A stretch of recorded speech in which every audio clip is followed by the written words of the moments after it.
Hello, you beautiful people. Today I'd like to talk about some Skitzo garbage, and I hope you can handle this, but basically, I would like to talk about things that I think are, you know, ways that the NSA and big tech is probably spying on you that most people aren't aware of, right? Sip, sip, sip. So let's get into it. Let's talk about it, right?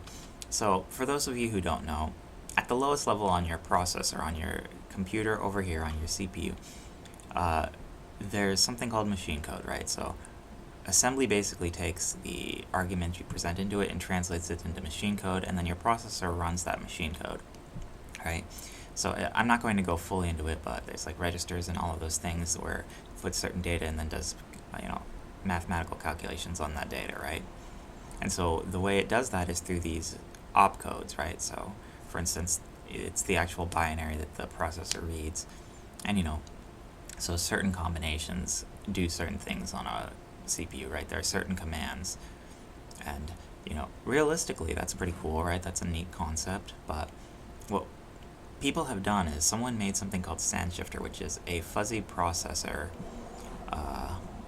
sort of tool. And what it does, I'm thinking of the right word. I'll just call it a tool. So what it does is it basically guesses what potential opcodes are on the machine, and then tries to make combinations out of them and get the hidden things your processor can do that aren't documented. So x86 and a lot of the other processors have a whole set of well-documented functions, and then there's also on every single computer a set of instructions, or an instruction set that we really don't know what it does. Well, I'm sure people have been reverse engineering and toying around with them for a long time, but there's hidden instruction sets on every single computer. So if, for instance, the NSA, works with Intel, even though the Intel management engine already exists, and that's already how the NSA spies on you, but everyone already knows about the Intel management engine.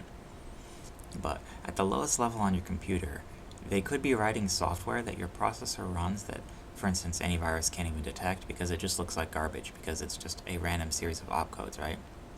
They could be running and writing software. The Chinese even could be that you couldn't even disassemble. You wouldn't even be able to recognize what it is or how it operates it without knowing this special instruction set. So literally, if you've got a processor beyond an i3, if you've got got a computer that isn't core booted, literally the NSA or the government somewhere is probably having written software that has a hardware backdoor on your computer that you're completely unaware of, that you could not, no matter what sort of security measures you take, protect against. Just period.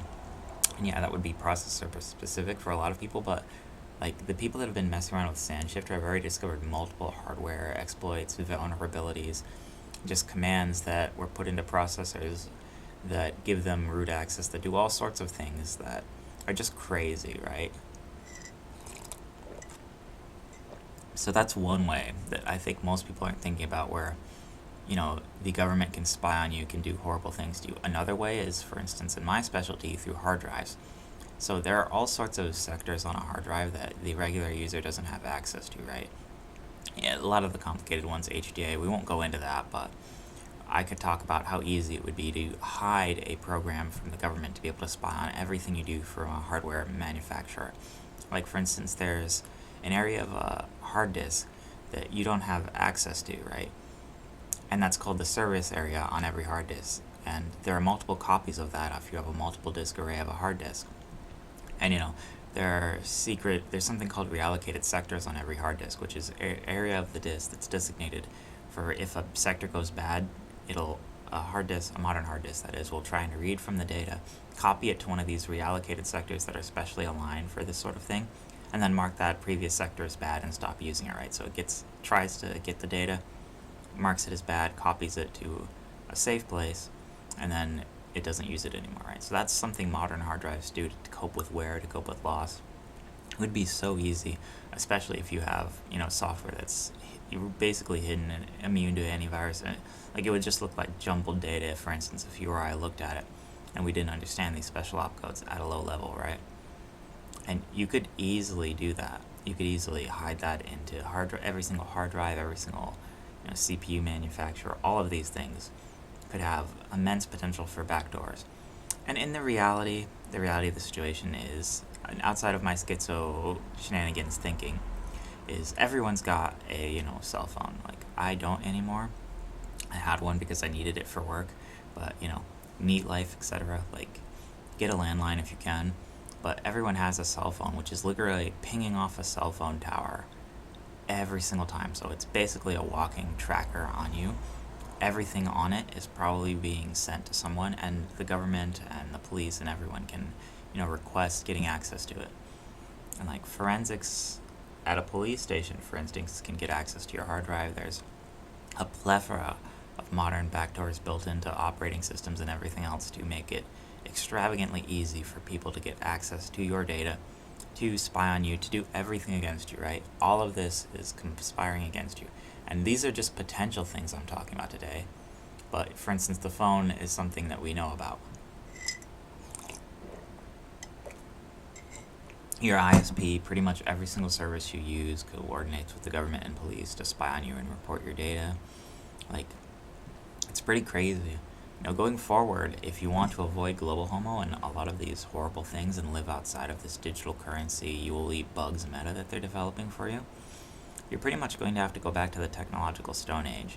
So, again, if you're someone that says things that could get you in trouble, if you're a potential dissident going into this current world, you're definitely going to want to look at your options and then at least have a computer that's free of global homo pausing. So what does that mean? You want a core-booted computer with i3 on it, ideally a laptop just because it's portable, the fast man meme, if you know what that is. If not, don't worry about it. But you're going to want to have, some sort of portable laptop that's core booted that does not have the Intel management engine on it, and hopefully doesn't have a lot, because we don't know at the end of the day, what sort of potential backdoors are in, your very hard drives and that and everything.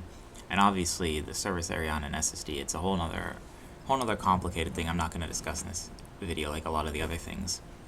But, literally it's almost impossible for you to fully protect yourself against them, but using ancient tech that was around before the government started waging war against its own citizens is probably the best option. And if people are talking about, rebuilding society from the ground up and institutions from the ground up, probably what's going to have to happen is we're going to need to organize around using tech that was pre-paused. So if you can get a hold of some pre-paused tech, just have it be where another place where you store your memories and everything that's safe, and have it ready at the hand to go, because we're entering the cyberdark dystopia, right? We're entering Big Brother's future, and we're barreling headlong at it. So if you don't take, measures to protect yourself against it, things could be going awry for you very quickly. So, start thinking up here about it. Realistically, a lot of what I described here was some schizo ranting stuff, and 99% of your issues are probably going to be solved by just not having a phone or a cell phone or having a landline. Like, obviously, if you can't because of work, you're just going to have to deal with it. But at the end of the day, start getting into a position where you can be outside of the system completely, where you can be safe from what's going on today, where you can not have to deal with Ben Shapiro's cringe mathematics about marriage, the previous video, by the way, haha, or a lot of the other horrible things that are happening in the world. And you're going to have to present all of this to yourself, and you're going to have to think about how you go forward in it. And I would start giving it some serious thought about trying to go full Luddite, not abandoning the technology you love, but keeping the technology you love from hurting you, potentially. And that's all there is to it. Peace.